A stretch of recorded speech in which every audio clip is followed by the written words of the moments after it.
Assalamualaikum warahmatullahi wabarakatuh. Terima kasih sudah hadirin ya. Masih lagi bersama dengan channel seadanya. Di dalam babak selingan ya, sementara saya sedang menyiapkan buku sejati yang bakal keluar minggu ni, kita merujuk kepada tajuk sidang pada malam ni, sejarah Melayu yang dihilangkan. Kenapa sejarah Melayu ini dihilangkan? Ini adalah sebuah persoalan yang amat besar kerana tamadun dan sejarah kita ini amat purba. Berdasarkan Lembah Bujang, berdasarkan Gangga Negara, Perak Men, Langkawi, kan, Negeri Sembilan. Negeri Sembilan dulu dia bukan nama Negeri Sembilan. Muar, Ulu Muar, Gelangi, Indrapura dan sebagainya, termasuk Ledang itu sendiri, yang terlibat dengan zaman Musa AS dan juga Sulaiman dan juga Nabi Daud. Kenapakah benda-benda yang penting di alam ketuhanan dan juga sejarah manusia di muka bumi yang ada di tanah Melayu itu dihilangkan? Hatta pada hari ini nama tanah Melayu, Malaya dan nama-nama empire kita sudah tidak lagi kedengaran. Dan anak cucu telah lupa akan di bumi apakah yang mereka hidup di kala ini. Lantas bagi memulakan babak selingan ni, kita kalau tengok depan kan, the races of the Old Testament. Jadi di antara sebab yang saya andaikan sejarah kita cuba dilupuskan kerana ianya pastinya terlibat dengan tapak-tapak yang mempunyai erti, maksud dan juga pertalian dengan sejarah ketuhanan di muka bumi. Cerita ketuhanan sudah semestinya cuba digelapkan, ditutup sejak sekian lama, sehinggalah pada hari ini kita menantikan Al-Mahdi Al-Muntazar ataupun suatu kepimpinan yang akan membawa kembali perintah undang-undang dan juga penceritaan sebenarnya kepada ketuhanan di muka bumi. Tetapi benda ni dia agak pelik kerana tidaklah mudah hendak kita menyelesaikan atau kembali di akhir zaman pada hari ini, kerana ia melibatkan alam beralam, ia melibatkan alam magic, alam tipu daya, alam hasutan, alam jin, alam azazil, setan, iblis dan ahli-ahli sihir yang telah menentang dan berpaling daripada ketuhanan.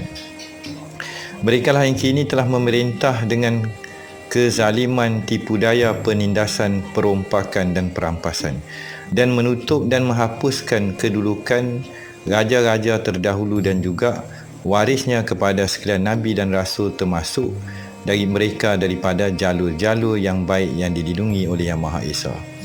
Maka diangkatlah pemimpin yang korup, pemimpin yang bergelumang dengan kehitaman dan tidak peduli hanya lakon layar, memuaskan nafsu serakah, menindas dan mengaut harta di muka bumi, mengkayakan mereka dan keluarga, dinasti dan kongsi mereka.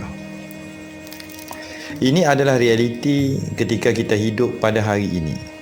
Maka di antara sebab musabab sejarah Melayu, orang Melayu dan tanah Melayu dilupuskan dan cuba digelapkan, pastinya akan berangkai dengan bangsa-bangsa di dalam perjalanan kisah-kisah ketuhanan di muka bumi. Maka di sebalik tirai penceritaan bangsa, orang, kaum di dalam talian titian masa ketuhanan dan kisah ketuhanan di muka bumi, kita juga akan berdepan akhirnya dengan sungai kehidupan. Dia kata river of life. Ni kajian mereka lah kan. Jadi kenapa saya cuba melihat bangsa saya ini daripada segenap sudut pengkajian, sama ada daripada pengalaman saya sendiri,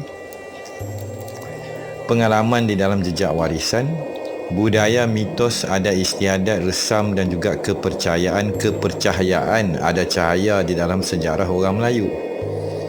Dan kita bandingkan apa yang tersisa, apa yang mereka telah kaji dan apa yang mereka telah nyatakan di dalam tulisan dan kajian mereka sendiri akan bangsa kita.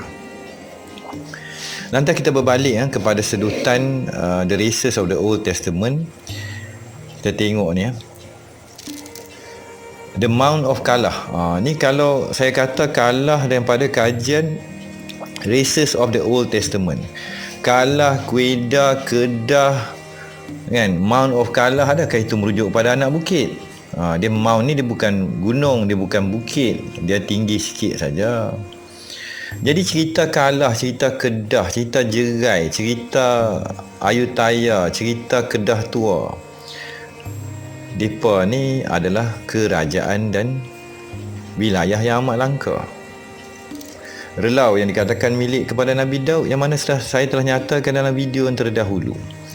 Maka akhirnya dia akan merujuk kepada Nimrud, anak bukit Nimrud, anak bukit Kalah, anak bukit Kedah. Ini before Christ 1300 tahun. Resa ini, rasa ini, gesa ini. Bahasa-bahasa orang kita, bahasa-bahasa Melayu asal, bahasa keesaan yang telah saya pertontonkan secara cebisan dalam introductory yang dikatakan Ketuhanan Melayu atau Kitab Ketuhanan Melayu itu sendiri dan bahasa Melayu itu sendiri. Maka kat mana kita nak lari pada hari ini? Maka kalau kita tengok kat sini Nabi Yunus kan. Tetapi kita akan berdepan dengan permasalahan di sana atau di sini, di Sinon ataupun kat tepi ni. Nama kena, tapak tak kena. Kadang mereka rujuk pada tanah Melayu, kadang mereka lari, mereka tingtong. Pengkaji Arab kata kat sini, pengkaji Cina kata kat sini, Greco-Roman kata kat sini. Ada hikayat kata tentera Roman pun bernaung di bawah Mahawangsa. Ini lagi pelik kan tuan-tuan ya? Ada catatan daripada kajian mereka sendiri. Yang Roman Empire pun duduk di bawah takluk Raja Melayu satu masa dahulu dan pernah berperang sekali. Lagi pening kan? Jadi selingan kita teruslah kepada River of Life, mana sungai kehidupan. Sources and stream of the feet of men in all land. Sumber dan juga kali atau sungai iman atau kepercayaan, keyakinan manusia di seluruh tanah air atau seluruh tanah di muka bumi.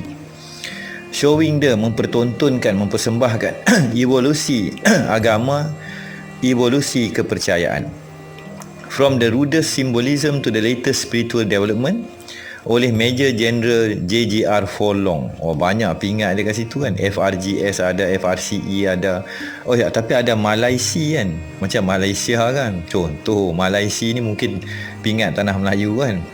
Dengan peta, illustration dan berbagai carta akan kedudukan kepercayaan manusia di muka bumi. Ini keluaran Celebrais Press 2005.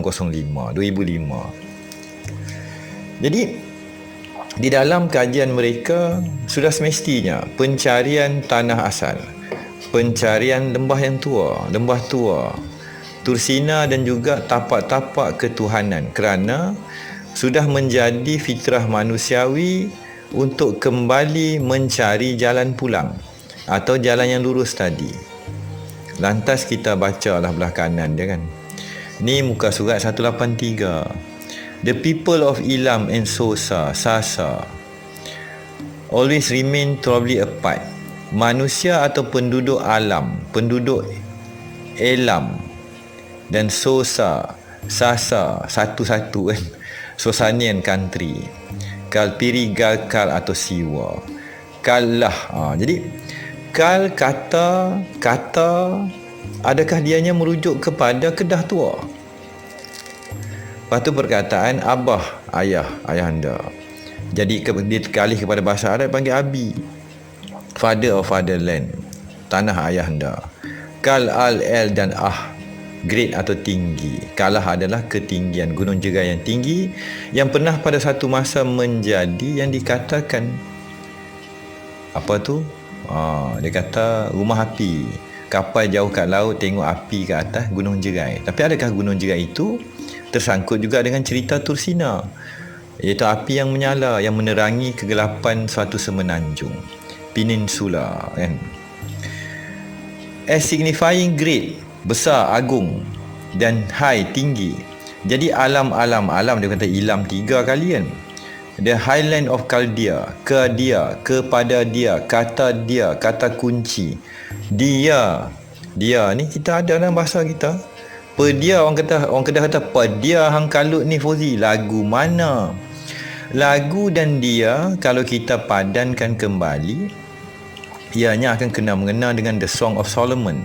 Akkadian, akad perjanjian, the Old Testament, the Old Agreement, the Old Covenant. Akad ni perjanjian, persumpahan di antara manusia dan ketuhanan. Depa panggil akkadian, kita panggil akad dia. Ni berat lah kan. Akad atau perjanjian dengan dia itu Tuhan. Depa dulu panggil dia, menuju kepada dia. Hanya dia yang kusembah. Hanya kepada dia dikembalikan segalanya. Atos to be so named. Difikirkan, dinamakan sedemikian rupa. Kata ini kita tengok, because they came from northernly and highland and descended upon the Babylonia. Jadi isu perang Anunnaki, Akkadian, Assyrian Empire, dan mana saya telah kata dalam video-video terdahulu, kita ni terpalit dengan Anunnaki, dengan Tok Aki, Tok Tua tadi. Termasuk cerita yang high level lah, Immortal ada, Dewata Raya ada, Ramayana ada. Jadi kalau kita tak baca, kita tak boleh garap semua cerita tengah-tengah tu. Mereka tunjuk tuding jari dekat Kedah Tua, tuding jari kat bangsa Melayu. Kita ni siapa kan? Mereka tergapai-gapai, kita sendiri tergapai-gapai lagu mana kita nak memahami kenapa kita diturunkan di kala ini.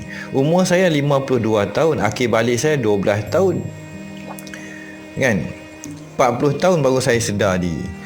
Di hujung 50 tahun, separuh 100 tahun, separuh abad, saya pening. Ni apa dia, dia nampak. Saya ulang balik, dia cakap Kedah, hang ni nak ke mana, hang pi mana, dia lagu mana. Kalau saya kata lagu tu lagu Sulaiman, lagi pening manusia kan. Jadi kita sambung. But although this is so far correct, we must not forget the root of first meaning of the term high or great, termasuk Mount anak bukit tadi. Dan terpalitlah dengan akroak, tabut dan cerita-cerita yang ada di dalam mitos yang dikatakan Musa alaihissalam. Maka akad dia, Akandian, Arakian, Al-Kisah, ada satu kisah. Al-Al ni bahasa siapa? Bahasa orang Melayu, pentas Melayu, berbeza dengan bahasa Sunda. Jadi kat situ kita tengok we are told that Kali is great. Kal or Kala, kalah jadi kala kan, bandar. Dan di hujung dia, di selatan dia kalah. And a kalah in the north, ada kalah besar, ada kalah kecil. Lepas tu kalau kita mengaji lagi, kita kaji lagi, mereka akan kata merujuk kepada di hujung kalah tadi adalah Singapura, kota Singa. Semuanya merujuk dan menuju kepada semenanjung emas. Dan tengah-tengah tu kita ada lidang. Kita ada muara. Sejarah muara ni nanti saya cerita lagi, manusia pening. Lepas tu kita tingtong balik dengan saksi-saksi yang hidup yang ada di tengah-tengah hutan. Mereka tak menipu, mereka pegang sejarah lisan zaman berzaman. Jadi Kal-Al akhirnya merujuk dan kembali kepada Allah Subhanahu Wa Taala, Raja sekalian alam. Lantas kita kembali kepada sedutan ataupun pola pemikiran kosmologi sejarah manusia di muka bumi. Ni chapter The Early Phase of Western Asia as Exhibited in Chaldea, Babylonia, Assyria dan sebagainya. Ni makin beratlah sidang penonton, wahai bangsa aku Melayu kan. Ke dia, itu bahasa Kedah. Lagu mana? Assyrian Empire. Yang mana satu yang betul akhirnya? Jadi di dalam kita meniti kehidupan, termasuk yang saya katakan Syekh Malaya Kalijaga, saya sengaja memisahkan cerita Kalijaga. Dan kenapa nama Kalijaga atau Syekh Malaya wujud di dalam cerita rakyat kita? Kali jaga, kali sungai kepercayaan dan keyakinan. Maka berlakulah apa dikatakan Syekh Malaya tidak sempat pergi ke Mekah. Dan kenapa dia ditahan dan kenapa dia diarahkan kembali kepada lembah tua tadi. Yang kini lembah tua dan tapak-tapak lama itu telah gaib daripada muka bumi. seolah-olah tapak yang sakral, yang amat penting kepada kedudukan manusia dan perhubungan dan akad. Mereka yang berakad, mereka yang berjanji, mereka yang telah membuat perjanjian dengan Yang Maha Esa kini melupakan dan berpaling. Hukumannya amat berat. Maka nantilah pembalasan langsung daripada Yang Maha Esa. Cerita ni ada dalam mana-mana semua kitab. Ramayana ke, Vedas ke, Rig Veda ke, kitab Buddha ke, kitab Taurat, Zabur dan Injil, dan dalam Quran itu sendiri akan kisah-kisah manusia di muka bumi dan siapakah yang memegang perjanjian tadi. Jadi wujudlah bahasa Kasi, Kosien, Sosanian, Sasanian, Sasa, Elamai, Elkal, Kala. Maka wujudlah Kali Jaga, Kala Jaga. Jadi kalau kita tengok, Syekh Malaya hanya sebagai nama yang tidak kekal di dalam pentas aulia ataupun pentas ketuhanan dan kebatinan tadi. Nama hanya tinggal nama. Maka rahsia Sunan Kalijaga atau Kalijaga itu merupakan kesinambungan kepada sebuah cerita yang amat langka. Itulah sebahagian daripada kisah-kisah yang telah berlaku di dalam kehidupan kita di muka bumi. Lepas tu kita akan terbalik dengan pergelutan empire demi empire. Zaman Nimrod, Assyrian, Anunnaki, Ramayana, Ancient Kala, Ancient Kedah Tua, Khorsahat, Khorasan, Syam dan berbagai nama termasuk Judea, yang akhirnya pastinya berdasarkan tarikh, berdasarkan tapak-tapak lama, Kedah Tua ada kedudukan kepentingan daripada Gunung Jerai, Anak Bukit, Tanjung Jaga, Langkawi, semuanya di dalam gugusan yang akhirnya menuju kepada selatan yang dikatakan Lombong Sulaiman, yang dikatakan Gunung Ledang tadi. Maka mau tak mau, akad perjanjian pastinya ada tempoh dan ada tamat tempoh. Maka kita pada hari ini hidup di dalam sebuah cerita. Sebuah cerita yang pastinya akan menjadi kenyataan semula. Yang acap kali saya ulang, keamanan kita amat pendek.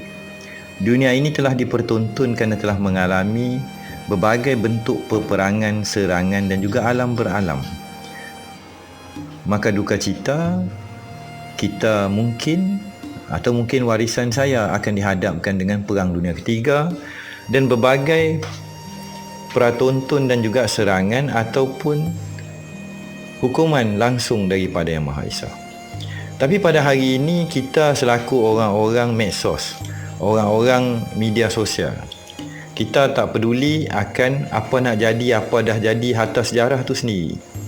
Maka tiba-tiba kita akan terlopong bila internet dah tak ada, bila tenaga dah tak ada, bila Yang Maha Esa membantai, menjatuhkan hukuman semua gelombang kaput. Kita tergapai-gapai dan kebanyakan anak-anak warisan termasuk yang muda-muda dan tua-tua pada hari ini telah menjadi penagih kepada teknologi. Tiba-tiba teknologi direntap, kita menjadi manusia yang bingung. Maka yang terselamat amatlah sedikit. Itu yang terselamat. Yang mengenali kebenaran juga tak banyak. Ramai masih lagi duduk dan berada di dalam gelanggang tipu daya. Gelanggang tipu daya yang nyata, terang, jelas dan nyata. Jadi bagi mengakhiri kan, kita tengoklah, saya baca sikit kan. Mount Malaya kan, the earliest Chinese writer like Fahian and Huan Sang do not refer to North Ceylon. Mana dia menolak cerita Ceylon. Dia merujuk kepada Mount Malaya, Kedah Tua, the Northern Kingdom, Judea. Ni benda ni jadi kalut tuan-tuan. Tapi dia jadi berita baik kepada pengkaji. Marak Kalaya. Semua nama-nama Melayu. Marak Alam, Marak Alam. yang akhirnya ada kesinambungan dan kedudukannya di dalam kalamullah tadi. InsyaAllah tuan-tuan kita bakal bersambung dalam babak berikutnya. Cerita ni amat besar, amat langka, amat purba. InsyaAllah pada waktu detik ketika yang bakal mendatang, anak-anak bangsa pastinya akan dibangkitkan. Ketika cerita kartun saya pada satu malam, anak-anak Melayu akan bangun daripada tidur dengan kewarasan dan dinaungi oleh cahaya dirgahayu Raja sekalian alam, Allah Subhanahu Wa Taala itu sendiri, bersama dengan kekasihnya kepada bangsa yang berterima kasih, yang telah menerima kasih dan adalah daripada keturunan yang telah berakad di dalam akad dia yang sinonim dengan kedah tua. Kita bakal bersambung, dan memang cerita saya ni seperti biasa, ada gempak sana, ada gempak sini, tetapi tetaplah kita bersyukur kerana tetaplah akad atau perjanjian yang lama, the old covenant dan the new covenant, tetaplah ada di dalam jiwa-jiwa anak bangsa yang berdarah kedah tua dan berdarah Melayu yang sejati. Maka isu-isu ini akan saya ketengahkan di dalam buku saya Sejati, yang insya-Allah akan keluar dan terzahir paling tidak pada hari Jumaat ini, paling lewat pada hari Isnin minggu hadapan. Kita bakal bersambung kembali. Wabillahi taufiq wa hidayah. Assalamualaikum warahmatullahi wabarakatuh.